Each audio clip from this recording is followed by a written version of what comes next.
आज हम लोग टॉपिक 4 के अंतर्गत liberalisation, globalisation and the Indian economy पर और आगे बढ़ेंगे, चर्चा करेंगे, जिसमें हम लोगों ने चर्चा की थी ग्लोबलाइजेशन के बारे में। ग्लोबलाइजेशन से तात्पर्य है जब अपनी अर्थव्यवस्था को, अपनी इकोनॉमी को, अपनी इकोनॉमिक से तात्पर्य आप सबको पहले ही बता चुके हैं कि घरेलू अर्थव्यवस्था से है। घरेलू अर्थव्यवस्था से तात्पर्य है अपने देश की अर्थव्यवस्था से। जब हम अपने देश की अर्थव्यवस्था को विश्व की अर्थव्यवस्था के साथ जोड़ने का कार्य करते हैं, वर्ल्ड लेवल पर, वर्ल्ड एक प्रकार का व्यापारिक मंच है जहां विश्व के लगभग तमाम राष्ट्र अपने अपने प्रोडक्ट को उपलब्ध कराते हैं और फॉरेन करेंसी को प्राप्त करते हैं। तो इस प्रकार से क्या होता है कि विभिन्न वस्तुओं को जो एक दूसरे राष्ट्र में उपलब्ध नहीं भी रहता है, तो वर्ल्ड लेवल पर वो मार्केट में आ जाने पर उसको सुगमता पूर्वक उपलब्ध कराया जा सकता है। दूसरी बात, सबसे बड़ी बात इसमें है कि कंपटीशन की भावना होती है। जब कंपटीशन की भावना होती है तो अधिक से अधिक प्रोडक्ट होता है और अधिक से अधिक प्रोडक्ट होने पर नेचुरली उसका कॉस्ट ऑफ प्रोडक्शन कम होगा। जब कॉस्ट ऑफ प्रोडक्शन कम होगा तो ये यूनिवर्सल ट्रूथ है कि अधिक से अधिक बेनिफिट मिलेगा। मैक्सिमम बेनिफिशियल स्टेज में वो व्यक्ति होंगे, कंपनी होंगी या वह देश होगा। तो ये बहुत ही सजेस्टिव, कोऑपरेटिव और सक्रिय विचार है, सहयोगात्मक विचार है। इसमें सभी राष्ट्र को अधिक से अधिक लाभ की स्थिति बनती है। अब है दूसरी बात है कि जिस प्रोडक्ट के बारे में हम पहले जो कॉम्बिनेशन के माध्यम से विभिन्न प्रोडक्शन के विभिन्न कॉम्बिनेशन के माध्यम से प्रोडक्ट कर रहे हैं उस वस्तु को, वर्ल्ड लेवल पर हमारा संपर्क बनने से ऐसा भी देखा जाता है कि और देशों की का जो टेक्नोलॉजी है और देशों का जो प्रोडक्शन का कॉम्बिनेशन से है, उसमें से कई ऐसे देश होते हैं जिसका बहुत डेवलप होता है, उस माध्यम से यदि प्रोडक्ट किया जाता है तो अधिक से अधिक प्रोडक्शन होता है।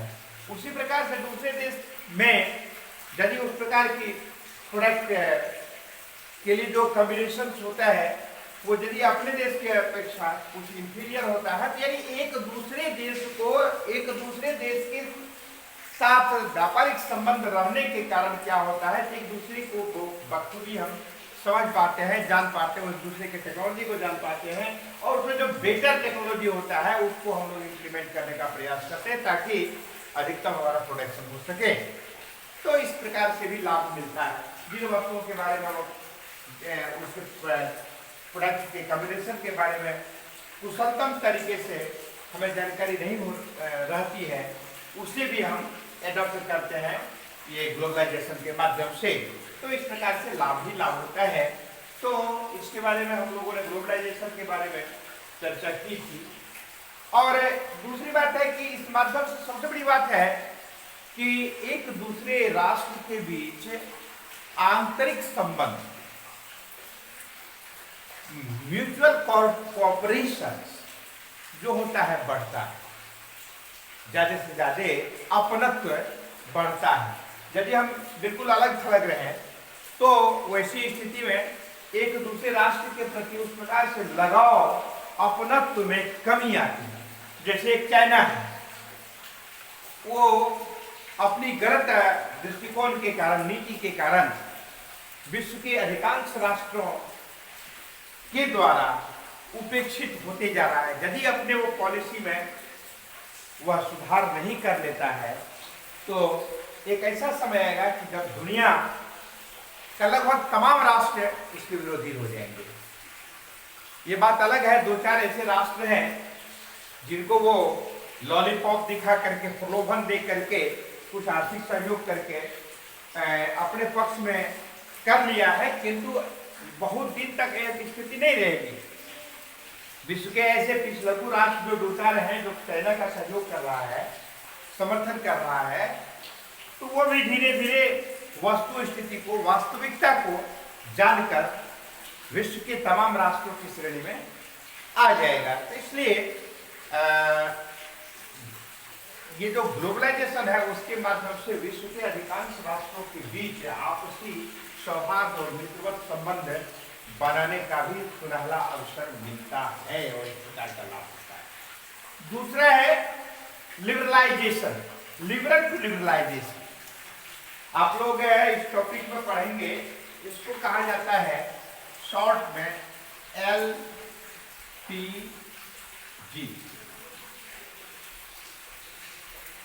L से तात्पर्य है लिबरलाइजेशन से, P से तात्पर्य है प्राइवेटाइजेशन से, और G से तात्पर्य जो अभी हम लोग ऑलरेडी चर्चा कर चुके हैं, कर रहे हैं, ग्लोबलाइजेशन से। अब ये आज का जो मेन पॉइंट है वो है लिबरलाइजेशन, यानी लिबरल एक बड़ा कॉमन प्रचलित वर्ड है लिबरल। ये लिबरल क्या है? मतलब इलास्टिक होना, नियमों में ढील देना। ये कौन सी के नियमों में ढील देना? तो इसमें जितने भी प्रकार के कार्य किए जाते हैं उसके लिए जो गवर्नमेंट के द्वारा जो निर्धारण रहता है, टर्म्स एंड कंडीशंस रहता है, रूल रेगुलेशंस रहता है, उन टर्म्स कंडीशंस रूल रेगुलेशंस को फॉलो करना होता है और उसी के आधार पर विभिन्न प्रकार के कार्यों को संपादित करने का कार्य किया जाता है। तो इस तरह से जो भी कोई कारखाना स्थापित करना चाहता है, उद्योग लगाना चाहता है, कोई बिजनेस का शुरुआत करना चाहता है, या इस प्रकार का कोई भी कार्य जो करना चाहता है, उसके लिए गवर्नमेंट से पहले उन्हें स्वीकृति लेनी होती है, मंजूरी लेनी होती है, जो उसको भी एक प्रकार से कहते हैं कि लाइसेंस लेनी होती है।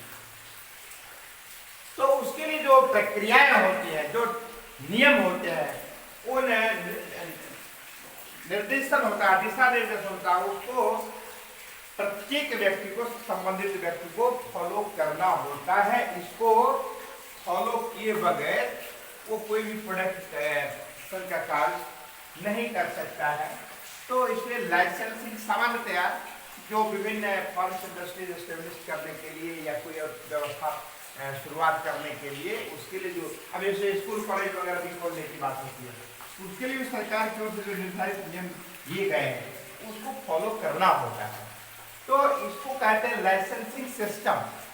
तो ऐसा नियम बना हुआ है कि सरकारी ऐसी प्रक्रियाएं होती है, उन प्रक्रियाओं से गुजरने के लिए व्यक्ति को कभी कभी बहुत हतोत्साहित होना पड़ता है और चाहकर भी वो कार्य करने में अपने को असमर्थ महसूस करता है, या यूं कहें कि अनिजी फील करता है और बहुत उत्साहित नहीं हो पाता, जिसके कारण बड़े पैमाने पर बड़े बड़े कैपिटलिस्ट इंडस्ट्रियलिस्ट जो होते हैं, पूंजीपति जो होते हैं, वो अपने पूंजी को इन विभिन्न क्षेत्रों में नहीं लगाते हैं, जिसके कारण क्या होता है, इन्वेस्टमेंट नहीं होने के कारण एक रोजगार का बहुत बड़ा अवसर जो है वह इससे नहीं हो पाता है, अवसर नहीं मिल पाता है।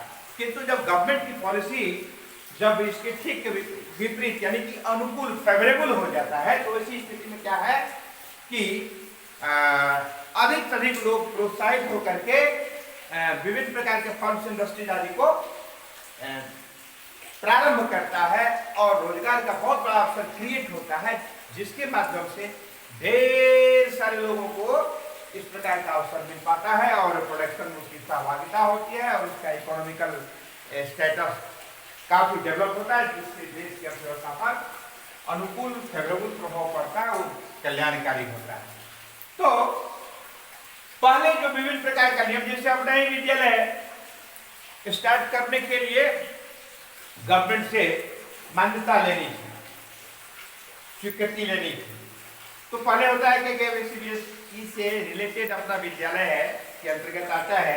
तो इसमें क्या हुआ था कि लाइसेंसिंग सिस्टम के लिए, यानी कि पहले स्टेट गवर्नमेंट से NOC लेना होता, नो ऑब्जेक्शन सर्टिफिकेट। अब उसके लिए मैं स्वयं उस कालखंड में था, काफी दौड़ना पड़ता था, बड़े बड़े अधिकारियों का चक्कर लगाना पड़ता था, ये फाइल नहीं है, वो का डॉक्यूमेंट्स नहीं है, मतलब वो बहाना था, परेशान करना था। और फिर गलत तरीके से कुछ एडवांटेज मिल जाए इसे संबंधित अधिकारी को, उस प्रकार की भी चाहत रखी थी। किंतु प्रारंभ में बहुत परेशानी होती थी लोगों को। बाद के कालखंड में 1990-91 के बाद जो न्यू इकोनॉमिक पॉलिसी बनी, उसमें कुछ महत्वपूर्ण क्षेत्रों को छोड़ के शेष तमाम क्षेत्रों में लाइसेंसिंग प्रणाली में बहुत ही लिबरल स्थिति हो गई। ऐसी पॉलिसी गवर्नमेंट की बनी और नतीजा ये हुआ कि आज हम स्वयं देख रहे हैं कि ढेर सारे ऐसे इंस्टीट्यूशंस होते हैं जो एकदम आसानी से इस प्रकार की स्वीकृति गवर्नमेंट की ओर से ले लेते हैं।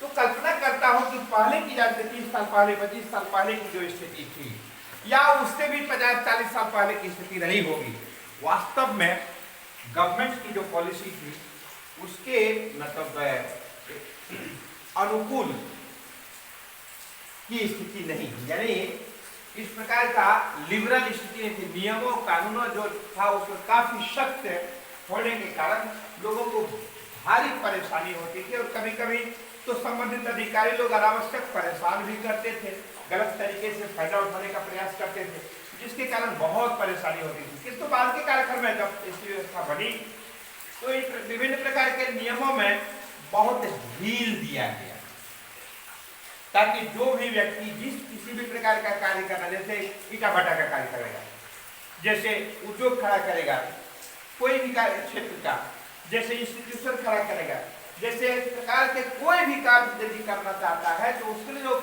गवर्नमेंट की ओर से जो डायरेक्शन है, रूल्स एंड रेगुलेशन है, उसको फॉलो करने के लिए जो कठोर टर्म्स कंडीशन था, शक्ति के साथ उसको ही करना था, उसमें बहुत सरकार उदार बनी। यानी कि सरकार की ऐसी नीति के तहत इस प्रकार के तमाम प्रकार के नियमों में उदारता दिखाई गई, यानी कि इसमें ढील दिया गया, इलास्टिक हो गए, नियमों को इलास्टिक बना दिया गया, ताकि जितने भी कैपिटलिस्ट हैं, उद्योगपति हैं, या इस प्रकार के कोई संगठन है जो ऐसे कोई कार्य करना चाह रहे हैं जिसके माध्यम से देश का प्रत्यक्ष रूप से और अप्रत्यक्ष रूप से लाभ मिले, जनता को लाभ मिले, जनता का हित हो, कल्याण हो, इसमें सरकार की ऐसी नीति बनी जिस नीति के तहत सरकार ऐसे तमाम नियमों में उदार बन गई, ढील दी गई, छूट दी गई, पूरा से छूट कहना चाहिए। तो इसे ही हम लिबरलाइजेशन कहते हैं। Liberalisation is the process whereby state means government lift restrictions is some private individual activities, यानी to liberal all about all rules and regulations that are related to the concerning activities।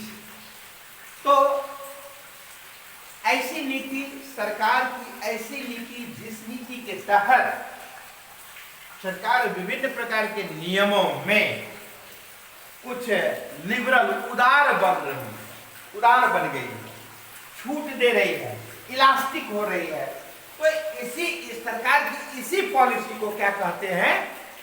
उदारीकरण।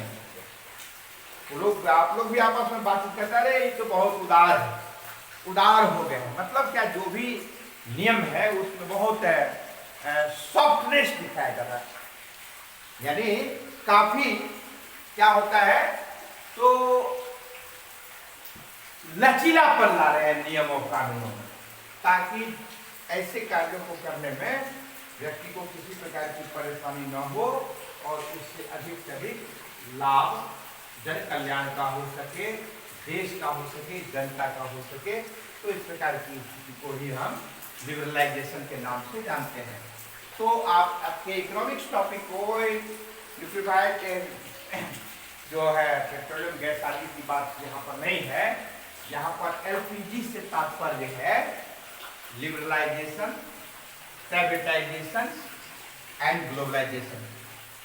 ऐसे जिज्ञासा समाधान के लिए आज ही से बच्चे 9-10 के बच्चे, 11-12 के बच्चे आमंत्रित हैं, किंतु गार्जियन से सहमति पत्र लेकर मास्क के साथ, सैनिटाइजर आदि के साथ वो आवे।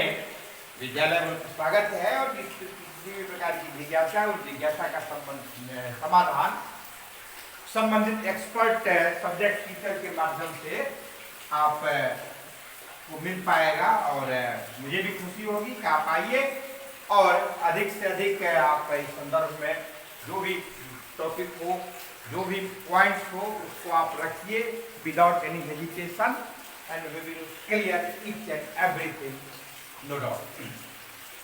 तो इस तरह से आज हम लोगों ने देखा लिबरलाइजेशन को। पहले ये ग्लोबलाइजेशन टॉपिक के अंतर्गत एक वर्ड आया है लिबरलाइजेशन, जिसको हमने क्लियर किया है। फिर और भी हम एग्जाम्पल्स देंगे, बताएंगे आगे कि इसका क्या इम्पैक्ट पड़ रहा है वर्ल्ड पर और किसी भी देश की अर्थव्यवस्था पर। फिर उसके बाद हम आगे एक टॉपिक मेन पॉइंट पर चर्चा करेंगे, प्राइवेटाइजेशन। और आज के परिवेश में बहुत इसको जानना बहुत जरूरी है, क्योंकि अभी गवर्नमेंट की जो पॉलिसी वर्तमान की रही है, जिस पर बहुत आलोचनाएं भी हो रही है, मुझे तो हंसी आती है। व्यक्ति वस्तु स्थिति को जाने बगैर और उसका क्या इम्पैक्ट भविष्य में पड़ने वाला है उसको जाने बगैर तुरंत आलोचना करना शुरू करते। पहले जानना चाहिए कि यह क्यों लागू करने की योजना है, ऐसा क्यों किया जा रहा है और इसका क्या प्रभाव बन सकता है। इन तमाम बातों को पहले समझना चाहिए और उसके बाद उचित और अनुचित जो सही हो उस पर अपना कमेंट्स व्यक्त करना चाहिए। तो अगले दिन हम प्रयास करेंगे आप सबके बीच में प्राइवेटाइजेशन पर चर्चा करेंगे। यानी प्राइवेटाइजेशन, पब्लिक सेक्टर को जब हम private, it is a policy of the government when public sector is convert in private sector, that type of policy is known as privatisation. So next we will clear something more about privatization. Today is enough. Thanks.